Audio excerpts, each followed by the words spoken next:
सोचिए आप एक जहाज के कप्तान हैं और भयंकर तूफान आ गया। हाँ। लहरें आसमान छू रही हैं, क्रू में घबराहट है और मंजिल का कोई अता पता नहीं। बिल्कुल बहुत से लोगों के लिए एक स्टार्टअप चलाना कुछ ऐसा ही अनुभव होता है ना? बिल्कुल।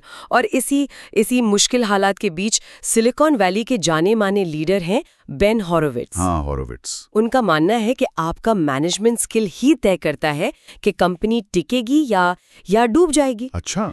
आज हम उनके लेक्चर्स और जो उन्होंने लिखा है उससे मिले मैनेजमेंट के नुस्खों पर थोड़ी गहराई से बात करेंगे। हाँ, और हॉरोविट्ज एक बहुत सीधी, शायद थोड़ी चौंकाने वाली बात कहते हैं। क्या? कि ज्यादातर स्टार्टअप्स खराब प्रोडक्ट की वजह से फेल नहीं होते। अच्छा, तो फिर? खराब मैनेजमेंट की वजह से। वो कहते हैं मैनेजमेंट सिर्फ बड़े टाइटल या मीटिंग्स का नाम नहीं है, बल्कि लोगों से उनका बेस्ट निकलवाना है, खासकर जब हालात मुश्किल हों। सही। जैसा वो कहते हैं, अगर आप जीतना चाहते हैं तो आपको अच्छी तरह से प्रबंधन करना होगा। बिल्कुल सही कहा। तो आज का मकसद यही है कि हॉरोविट्ज के जो मुख्य मैनेजमेंट सिद्धांत हैं और उनकी जो प्रैक्टिकल सलाह है उसे समझें, ताकि श्रोता उसे अपने काम में ला सके। हाँ। तो सबसे पहले ये मैनेजमेंट इतना जरूरी क्यों है? हॉरोविट्ज के हिसाब से ये अक्सर अच्छी स्ट्रैटेजी से भी ज्यादा मायने रखता है।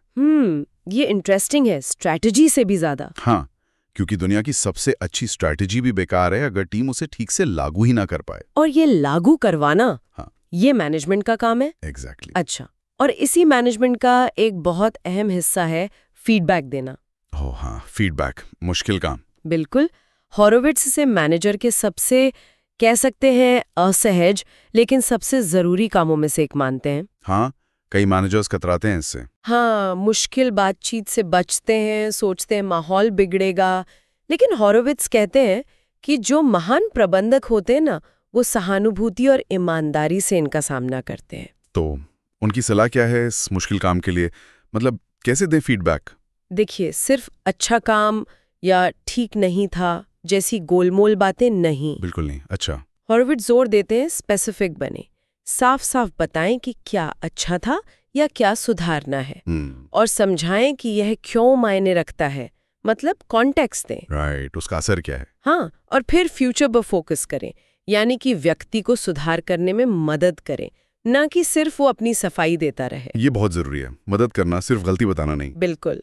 और ये सिर्फ थ्योरी नहीं है, हॉरोविट्ज ने खुद माना है कि फीडबैक देने में देरी करने से उन्हें महीनों की प्रोडक्टिविटी का नुकसान हुआ। अच्छा, उनका अपना अनुभव है। हाँ, उन्होंने सीखा कि सीधे, तुरंत और निष्पक्ष होना कितना जरूरी है। भले ही उस वक्त थोड़ा ऑकवर्ड लगे, हाँ, असहज तो लगता है, पर लंबे समय में ये ज्यादा असरदार और सम्मानजनक भी होता है। सही बात है। और फीडबैक देने और टीम से जुड़े रहने का एक और तरीका, वो है रेगुलर वन-ऑन-वन मीटिंग्स। वन-ऑन-वन्स। हाँ। हॉरोविट्ज तो यहाँ तक कहते हैं कि अगर आप रेगुलर वन-ऑन-वन नहीं कर रहे हैं तो आप असल में मैनेजमेंट कर ही नहीं रहे। बाप रे, इतना जरूरी मानते हैं वो इसे? हाँ, ये इतना बुनियादी है उनके लिए। इन मीटिंग्स का मकसद सिर्फ काम का अपडेट लेना नहीं होता है ना? नहीं, बिल्कुल नहीं। हॉरोविट्ज के मुताबिक ये वो जगह है जहाँ छुपी हुई प्रॉब्लम सामने आती है। अच्छा। टीम के लोगों का असली मोराल पता चलता है। आप व्यक्तिगत कोचिंग दे सकते हैं, और सबसे जरूरी, समय के साथ विश्वास बनता है। विश्वास। हाँ, और एक दिलचस्प बात, हॉरोविट्ज का सुझाव है कि इन मीटिंग्स का एजेंडा एम्प्लॉई को तय करने देना चाहिए, मैनेजर को नहीं। ओह, ये लगे। इससे क्या होता है? इससे उन्हें अपनी बात, अपनी चिंताएं रखने का ज्यादा मौका मिलता है। मैनेजर का एजेंडा हावी नहीं होता। ये बात मुझे उनके एक कोट की याद दिलाती है, आपका काम हीरो बनना नहीं है, आपका काम अपनी टीम को हीरो बनाना है। बिल्कुल। वन-ऑन-वन इसी का एक बहुत अच्छा जरिया है। हाँ। और ये टीम को हीरो बनाने का काम स्टार्टअप की जो वो उथल-पुथल वाली दुनिया होती है जी, उसमें और भी मुश्किल हो जाता है। हाँ, वहाँ तो सब तेजी से बदलता है। बिल्कुल। रोल्स बदलते हैं, मार्केट बदल जाता है, अचानक कोई क्राइसिस आ जाता है। हॉरोविट्ज कहते हैं कि ऐसे में अच्छे मैनेजर्स शांत रहते हैं। शांत रहना मुश्किल वक्त में। हाँ, और वे अनिश्चितता के माहौल में पहले से ज्यादा कम्युनिकेट करते हैं। ओवर कम्युनिकेट करते हैं ताकि कंफ्यूजन ना हो। एग्जैक्टली, ताकि टीम को दिशाहीन महसूस ना हो।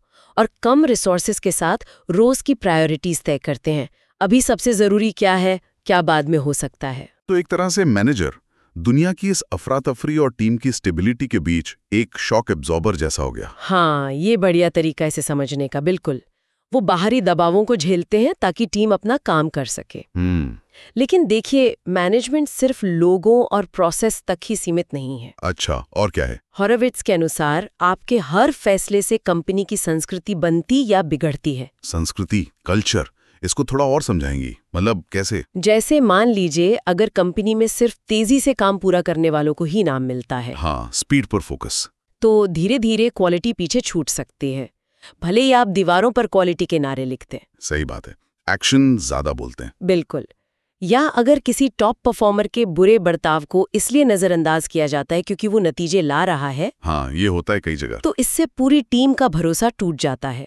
हॉरोविट्ज का एक मशहूर कथन है, कल्चर वो नहीं है जो आप दीवारों पर लिखते हैं। तो फिर क्या है? ये वो है जिसे आप बर्दाश्त करते हैं। ओहो, ये तो बहुत गहरी बात है। मतलब आप किस चीज को अनदेखा कर रहे हैं वो आपका कल्चर बन जाता है। सटीक।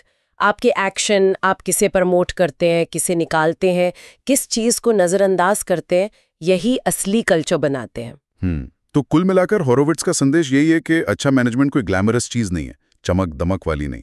नहीं, बिल्कुल नहीं। ये अपनी टीम की सेवा करने के बारे में है, उन्हें जीतने के लिए जरूरी टूल्स और क्लैरिटी देने के बारे में। हाँ, और उन्हें और खुद को भी हाईएस्ट स्टैंडर्ड पर रखना। ये मुश्किल काम है, लेकिन स्टार्टअप की सफलता के लिए बहुत जरूरी है। और शायद इसीलिए हॉरोविट्ज ये सलाह देते हैं, लोगों का, उत्पादों का और मुनाफे का ध्यान रखें इस क्रम में। पहले लोग, फिर प्रोडक्ट, फिर प्रॉफिट। हाँ, take care of the people, the products and the profits in that order. उनका मानना है कि अगर लोग सही होंगे तो प्रोडक्ट और मुनाफा अपने आप ठीक हो जाएंगे। बहुत बढ़िया।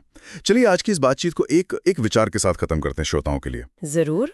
हॉरोविट्ज की मैनेजमेंट स्टाइल को पूरी तरह अपनाने के लिए एक फाउंडर जो शायद पहले सिर्फ प्रोडक्ट बनाने पर फोकस करता था, उसे व्यक्तिगत स्तर पर सबसे बड़ा बदलाव क्या करना पड़ सकता है ताकि वो सिर्फ एक मेकर से एक असरदार लीडर बन सके? इस पर सोचने से शायद कई नए आइडियाज आए। हाँ, ये सोचने लायक सवाल है, मेकर से लीडर बनने का सफर।